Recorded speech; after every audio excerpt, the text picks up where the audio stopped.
Halo semuanya, kami dari kelompok 6 akan menjelaskan materi tentang metode mengajar guru. Adapun poin-poin yang akan kami bahas, yang pertama yaitu definisi metode mengajar, kemudian peranan metode mengajar dalam strategi pembelajaran, dan jenis-jenis metode mengajar, serta yang terakhir yaitu faktor yang mempengaruhi pemilihan metode mengajar.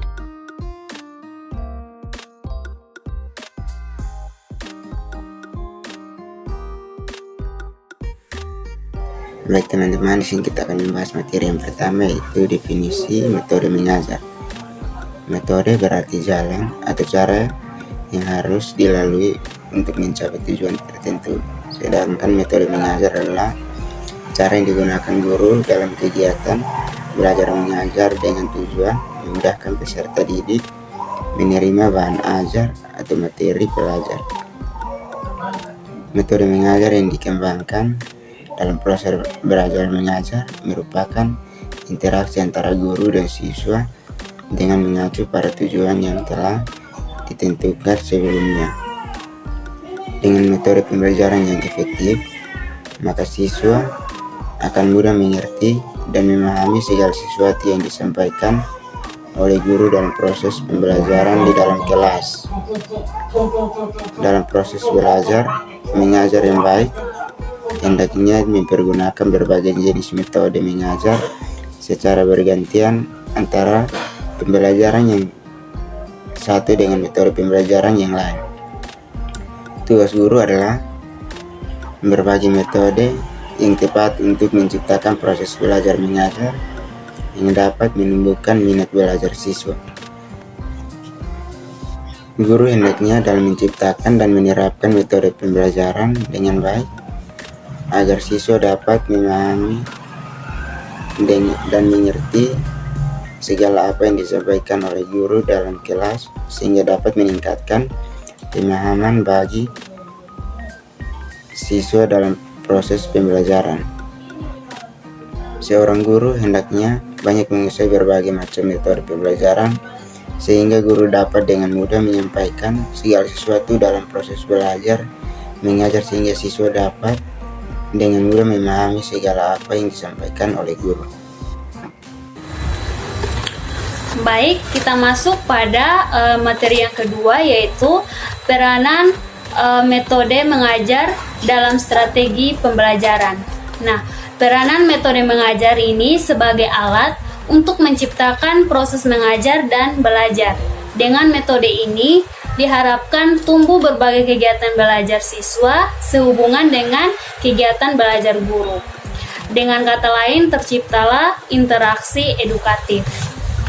Nah, terdapat 7 kemampuan yang wajib dimiliki guru agar dapat melakukan pembelajaran secara efektif dengan metode pembelajaran yang ada. Yang pertama, kemampuan berkomunikasi. Nah, keterampilan dasar yang harus dimiliki guru adalah kemampuan berkomunikasi. Nah, dengan kemampuan berkomunikasi yang baik dan efektif, guru mampu menyampaikan informasi yang jelas dan mudah dipahami oleh siswa. Yang kedua, keterampilan mengelola kelas. Nah, ini juga merupakan suatu keterampilan yang penting bagi guru karena seorang guru yang baik harus mampu menciptakan lingkungan belajar yang aman dan nyaman bagi siswa. Yang ketiga, kemampuan merancang dan mengembangkan pembelajaran. Nah, seorang guru juga harus mampu membuat materi atau bahan pembelajaran yang menarik dan relevan dengan kebutuhan siswa. Yang keempat, kemampuan mengelola waktu. Nah, seorang guru harus mampu mengatur waktu pembelajaran dengan baik agar siswa dapat memperoleh pemahaman yang lebih baik tentang materi atau bahan ajar pelajaran yang diberikan. Yang kelima, kemampuan menggunakan teknologi. Nah, ini merupakan keterampilan yang sangat penting oleh guru harus kuasai di era atau di zaman saat ini, zaman digital. Seorang guru harus mampu memanfaatkan teknologi untuk meningkatkan kualitas pembelajaran. Yang keenam, kemampuan untuk memberikan umpan balik. Ini juga merupakan keterampilan yang perlu dimiliki guru. Seorang guru harus mampu memberikan umpan balik yang jelas dan konstruktif kepada siswa, sehingga siswa itu dapat memperoleh pemahaman yang lebih baik tentang materi pembelajaran. Yang ketujuh, kemampuan bekerja sama. Seorang guru juga harus mampu bekerja sama dengan rekan kerja dalam membangun lingkungan belajar yang baik dan memperbaiki mutu pembelajaran. Baik, sekarang saya akan menjelaskan tentang jenis-jenis metode mengajar. Nah, terdapat berbagai jenis metode mengajar yang bisa digunakan oleh guru. Tetapi yang akan saya jelaskan ini adalah metode-metode dasar yang bisa dikombinasikan dan juga dimodifikasikan untuk disesuaikan dengan pembelajaran yang akan berlangsung. Yang pertama yaitu metode ceramah. Cara penyampaian bahan ajar dengan metode ini adalah dengan menggunakan komunikasi lisan. Nah, metode ini dinilai sebagai metode tradisional karena sudah digunakan sejak dahulu kala. Nah, metode ini dapat dilakukan saat guru ingin mengajarkan topik yang baru atau pada pendahuluan proses belajar. Bisa juga digunakan saat guru akan menghadapi jumlah siswa yang cukup banyak sehingga tidak memungkinkan untuk memperhatikan siswa secara individual. Yang kedua yaitu metode tanya jawab. Nah, cara penyampaian materi dengan metode ini adalah dalam bentuk pertanyaan yang harus dijawab oleh siswa. Nah, metode ini cocok digunakan untuk meninjau kembali pembelajaran atau diselingi dalam pembicaraan sehingga tetap mendapat perhatian siswa. Yang ketiga yaitu metode eksperimen. Cara penyampaian bahan ajar menurut metode ini adalah dengan mengajak siswa untuk melakukan percobaan secara mandiri. Nah, dengan percobaan tersebut, siswa dapat terlibat dalam merencanakan eksperimen, menemukan fakta, mengumpulkan data, dan memecahkan masalah yang dihadapinya secara nyata. Yang keempat yaitu metode pemberian tugas. Nah, metode pemberian tugas ini disebut juga dengan metode resitasi. Metode ini cara penyampaian bahan ajar dalam metode ini adalah dengan memberi tugas tertentu sehingga siswa melakukan kegiatan belajar dengan cara mengerjakan tugas yang diberikan. Tugas tersebut dapat diberikan dengan bentuk sejumlah pertanyaan dengan tujuan agar siswa dapat mencapai hasil belajar yang lebih baik karena banyak berlatih dan melakukan tugas. Sehingga pengalaman belajar siswa ini akan lebih terintegrasi. Yang kelima yaitu metode diskusi. Metode diskusi ini merupakan kegiatan menukar informasi, pendapat, dan juga pengalaman secara teratur. Nah, tujuan dari metode ini untuk memperoleh pengertian bersama yang lebih jelas, serta mempersiapkan dan merampungkan kesimpulan bersama. Metode ini mengandung nilai demokratis sehingga semua peserta didik ini memiliki kesempatan yang sama untuk mengeluarkan dan mengembangkan ide-ide mereka. Metode ini dapat berjalan secara efektif jika guru dapat merencanakan tujuan pembelajaran yang jelas, guru juga dapat menciptakan situasi belajar yang menyenangkan, serta guru mampu merangsang seluruh peserta didik agar ikut berpartisipasi dalam proses diskusi dan membuat kesimpulan diskusi.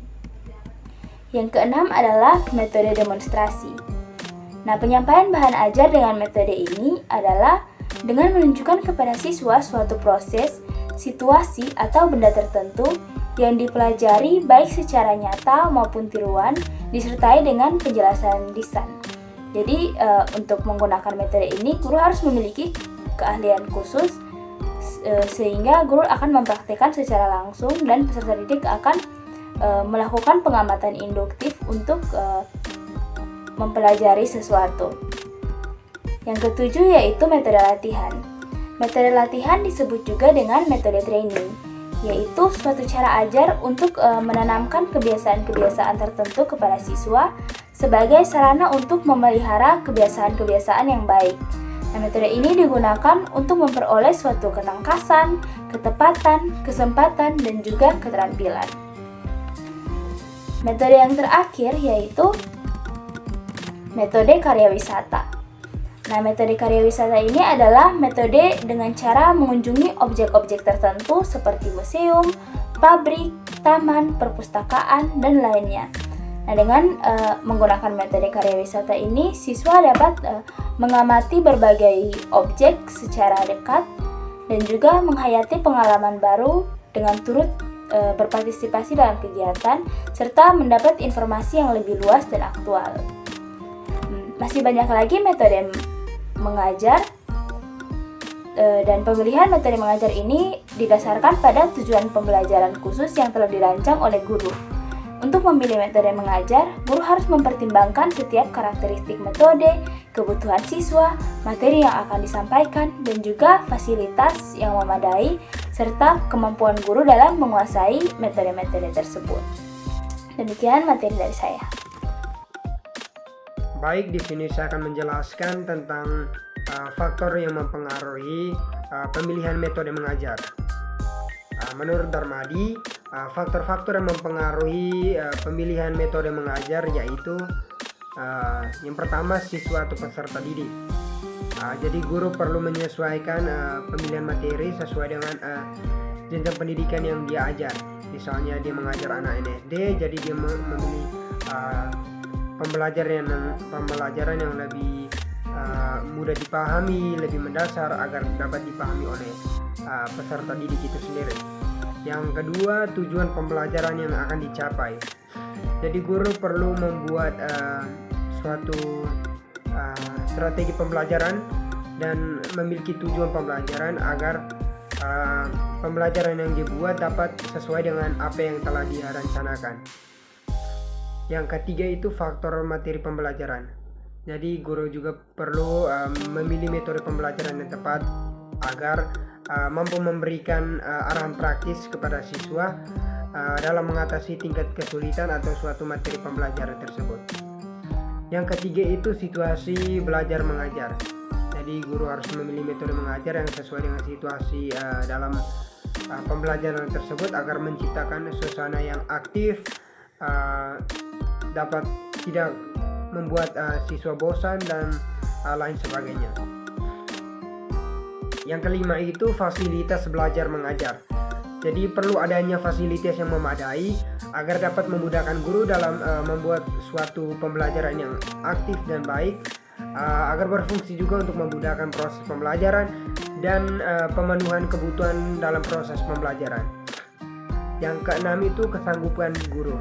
Jadi guru itu perlu memilih suatu metode pembelajaran, harus menguasai berbagai macam teknik penyajian yang baik sehingga ia mampu menerapkan pembelajaran dan teknik yang efektif kepada murid-muridnya.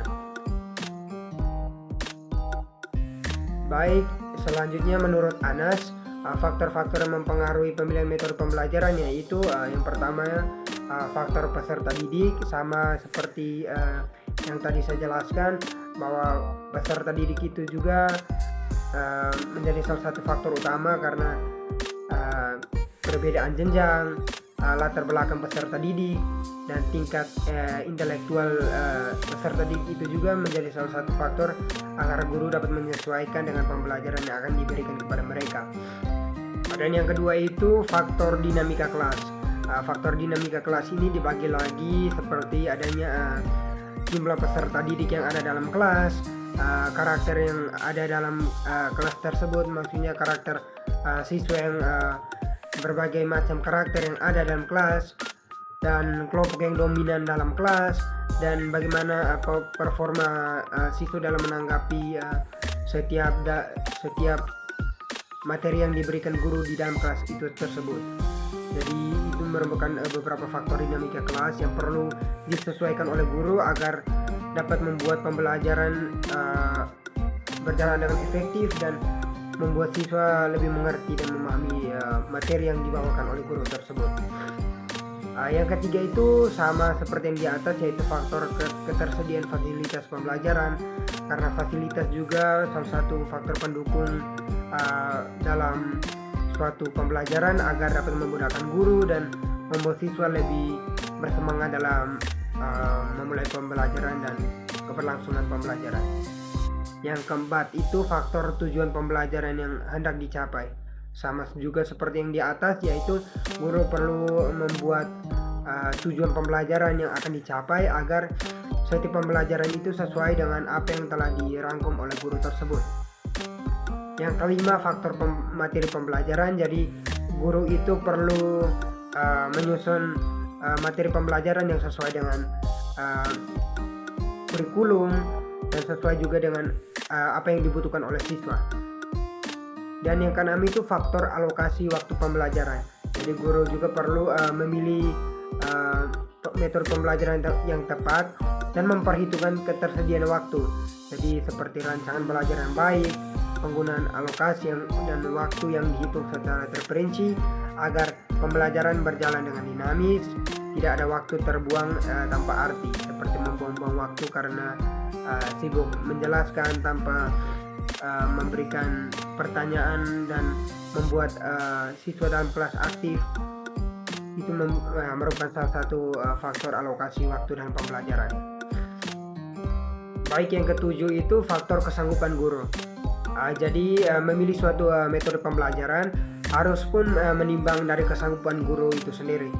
Tapi misalnya guru tidak didukung oleh fasilitas yang mendukung dan waktu ataupun situasi, guru harus lebih cerdas dan lebih berpikir kritis lagi tentang apa yang akan dilakukan. Walaupun tidak didukung oleh fasilitas dan lain sebagainya, guru harus membuat materi pembelajaran yang walaupun tanpa fasilitas yang mendukung, pembelajaran tersebut dapat berjalan dengan baik. Jadi perlu kekreatifan dari guru itu tersebut untuk melakukan pembelajaran sesuai dengan apa yang dibuat walaupun tidak didukung oleh fasilitas pembelajaran yang memadai. Baik, kita masuk pada materi selanjutnya, yaitu tantangan dan solusi yang dihadapi oleh guru. Yang pertama itu tantangan yang dihadapi oleh guru dalam mengajar antara lain. Yang pertama, kurangnya persiapan dalam mengajar. Jadi setiap guru itu harus memiliki rencana, seperti yang saya bilang tadi, guru harus memiliki rencana dalam mengajar agar guru dapat memiliki tujuan pembelajaran ke depan dan dapat membuat pembelajaran dan dapat mengolah kelas tersebut dengan baik dan sesuai dengan karakter siswa yang ada dalam kelas itu tersebut. Yang kedua, perilaku setiap siswa yang beragam. Jadi ini merupakan salah satu tantangan juga, yaitu misalnya dalam kelas guru memiliki beberapa siswa, misalnya seperti belasan atau puluhan siswa, dan pasti dalam kelas tersebut memiliki keberagaman karakter siswa tersebut. Jadi perlu adanya pendekatan dari guru agar guru dapat memahami setiap karakter siswa dan memberikan motivasi dan inspirasi kepada siswa agar para siswa tersebut lebih mudah untuk memahami materi yang diberikan dan guru pun dapat memahami apa yang dibutuhkan oleh siswa tersebut.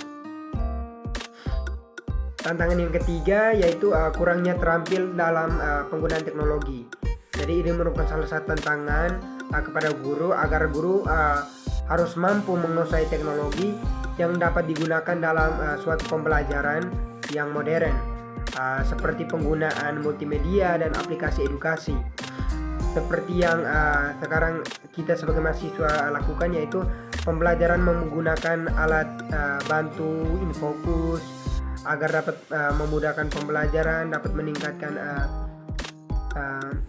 meningkatkan keaktifan siswa, membuat siswa tidak bosan, dan menggunakan aplikasi-aplikasi yang ada di internet agar dapat membuat siswa lebih tidak bosan dan lebih mengerti dalam suatu pembelajaran. Tantangan yang keempat itu memahami kebutuhan siswa. Jadi guru perlu memahami apa yang dibutuhkan oleh siswa itu. jadi mampu mengidentifikasi kebutuhan setiap siswa dan menyesuaikan metode pengajaran mereka dengan cara yang tepat. Yang kelima itu guru perlu menjaga motivasi siswa. Jadi banyak seringkali kita kehilangan atau guru-guru kehilangan minat belajar siswa karena mereka merasa bosan dan tidak tertarik dengan pembelajaran yang dibuat oleh guru tersebut. Jadi guru harus berusaha membuat pembelajaran yang lebih menyenangkan, aktif, tidak tegang seperti itu, agar siswa itu lebih bersemangat, lebih aktif dan tidak merasa takut atau merasa menarik dalam pembelajaran dan membuat mereka bersemangat dalam melakukan suatu pembelajaran. Yang keenam itu beradaptasi dengan lingkungan kerja. Ini juga merupakan salah satu tantangan karena misalnya guru baru atau anak-anak mahasiswa yang baru menjadi seorang guru. Ini merupakan salah satu tantangan karena di dunia kerja itu berbeda dengan dunia kita belajar. Jadi karena budaya yang berbeda, norma-norma yang berbeda, sehingga calon guru atau guru tersebut harus mampu beradaptasi dan mempelajari lingkungan-lingkungan baru tersebut agar dapat menyelesaikan diri dengan cepat dan tidak menjadi salah satu faktor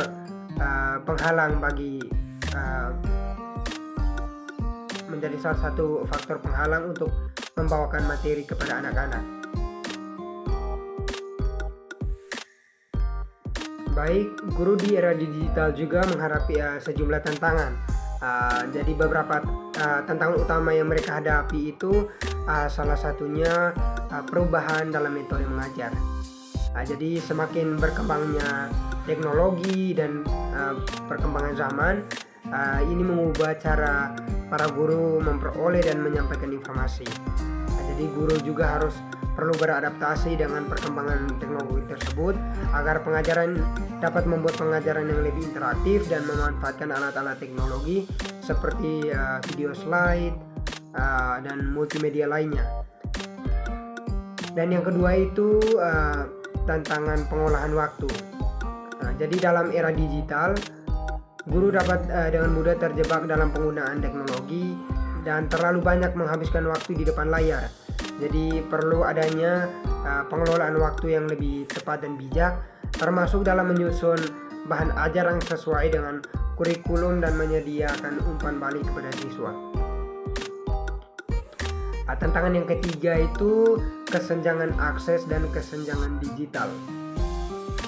Jadi tidak semua siswa memiliki akses yang sama terhadap teknologi, karena kita tahu banyak faktor-faktor siswa dalam keluarga, misalnya orang tuanya tidak mampu untuk memberikan akses handphone atau semacamnya. Jadi guru perlu menemukan solusi agar dapat menyediakan akses teknologi yang setara kepada semua siswa, agar siswa dapat memiliki kesempatan yang sama dalam mengakses informasi dan sumber daya pembelajaran. Tantangan yang keempat yaitu tantangan keamanan dan privasi. Jadi dalam penggunaan teknologi, guru harus mempertimbangkan keamanan dan privasi siswa. Jadi mereka harus memastikan bahwa siswa dilindungi dan bahwa mereka menggunakan aplikasi dan platform yang aman dan terpercaya. Tantangan yang kelima sendiri yaitu perubahan peran guru. Jadi dalam era digital sekarang, beberapa siswa mungkin lebih terampil dalam penggunaan teknologi daripada guru, karena kita tahu sendiri bahwa zaman sekarang ini merupakan zaman anak muda lebih, kita katakan bahwa anak muda itu lebih bahwa inilah zaman mereka, yaitu zaman teknologi. Jadi oleh karena itu peran guru berkembang menjadi lebih sebagai fasilitator pembelajaran. Jadi dia itu hanya mendukung siswa dalam menavigasi teknologi dan membantu keterampilan digital mereka saja. Dan Tantangan yang keenam itu kesulitan dalam mempertahankan perhatian siswa. Di era sekarang ini banyak distraksi yang tersedia bagi siswa, seperti media sosial, permainan online, atau pesan yang instan seperti Facebook, WhatsApp, dan lain sebagainya. Jadi guru perlu mencari cara untuk mempertahankan perhatian siswa dan membuat pembelajaran menjadi menarik dan relevan bagi mereka. Jadi mereka harus menggunakan teknologi dengan bijak sebagai alat bantu untuk meningkatkan keterlibatan siswa dalam pembelajaran. Jadi guru harus mampu mengatasi dan mampu untuk menjaga ketertiban di kelas atau pada saat pembelajaran, agar pembelajaran dapat berjalan sesuai dengan apa yang telah dibuat. Tantangan yang ketujuh itu kurang keterampilan digital guru. Kita tahu sendiri tidak semua guru memiliki keterampilan digital yang memadai, karena beberapa dari mereka mungkin merasa tidak nyaman atau tidak terampil dalam menggunakan alat-alat teknologi. Oleh karena itu, mereka perlu mendapatkan pelatihan dan dukungan yang memadai untuk meningkatkan keterampilan digital mereka, sehingga mereka dapat mengintegrasikan teknologi dengan efektif dalam pembelajaran. Dan tantangan yang ke-8, pemeliharaan dan pembaruan perangkat dan infrastruktur. Dalam pembelajaran juga perlu investasi dalam perangkat ke kelas dan infrastruktur yang memadai. Jadi tantangan bagi guru itu seperti memastikan bahwa perangkat dan jaringan yang mereka gunakan dapat berfungsi dengan baik, terus diperbarui, dan memberikan layanan yang handal kepada siswa, agar misalnya guru melakukan pembelajaran menggunakan teknologi dapat berjalan dengan baik tanpa ada gangguan dan kendala. Jadi tantangan yang ke-9 yaitu penilaian yang sesuai dengan era digital. Jadi dalam mengajar di era digital, guru perlu mengevaluasi penilaian yang digunakan untuk mengukur pemahaman siswa. Jadi mereka harus menemukan cara untuk mengintegrasikan penilaian yang mencerminkan penggunaan teknologi dan keterampilan digital siswa. Tantangan yang ke-10, etika digital dan keamanan online. Sekarang ini guru juga harus mendidik siswa tentang etika digital dan keamanan online, karena mereka perlu mengajarkan siswa tentang pentingnya melindungi privasi mereka, mengidentifikasi dan menghindari cyberbullying, serta penggunaan teknologi secara bertanggung jawab. Karena kita tahu sendiri banyak kasus-kasus di luar sana tentang bulian di media sosial, terus penyebaran foto-foto yang tidak baik dan sebagainya. Jadi guru perlu menjaga etika digital kepada siswa agar siswa dapat mengerti dalam menggunakan teknologi dan selalu bijak dalam penggunaan teknologi. Jadi adapun solusi dalam mengatasi tantangan-tantangan tersebut. Jadi beberapa solusi kelompok kami telah membuat beberapa solusi. Solusi yang pertama itu melatih kreativitas guru. Jadi guru itu merupakan salah satu pilar utama dalam suatu pembelajaran atau salah satu fasilitator dalam kelas. Jadi guru perlu dilatih kreativitasnya, atau guru perlu melatih dirinya dalam berpikir lebih kritis, kreatif, agar informasi materi pelajaran yang ingin disampaikan kepada siswa bisa diterapkan dengan cara yang berbeda-beda. Solusi yang kedua yaitu guru perlu menguasai bahasa asing. Jadi perlu adanya guru harus menguasai bahasa asing sebagai media alat komunikasi dalam pembelajaran. Ini semua agar dapat membantu siswa dalam mengajarkan kepada anak-anak tentang budaya-budaya luar. Solusi yang ketiga itu mengolah waktu. Jadi guru perlu belajar mengelola waktu dengan bijak, termasuk dalam menyusun bahan ajar yang sesuai dengan kurikulum dan menyediakan umpan balik kepada siswa. Ini pun sebagai contoh agar siswa dapat meniru mereka dalam mengolah waktu, agar para siswa dapat mengolah waktu mereka dengan baik, tidak terbuang sia-sia. Solusi yang keempat yaitu mengintegrasikan kebutuhan siswa. Jadi guru perlu menyesuaikan metode dan gaya mengajar sesuai dengan kebutuhan dan karakteristik setiap siswa. Baik solusi yang kelima dan yang terakhir, menggunakan teknologi terlindungi. Jadi dalam pembelajaran kita tahu bahwa menggunakan teknologi, dan guru perlu memastikan bahwa teknologi yang mereka gunakan dalam pembelajaran tersebut aman agar dapat menjaga privasi guru dan anak-anak tersebut. Baik, sekian materi yang dapat kelompok kami sampaikan. Semoga teman-teman yang mendengarkan dapat mengerti. Sekian dari kami. Terima kasih.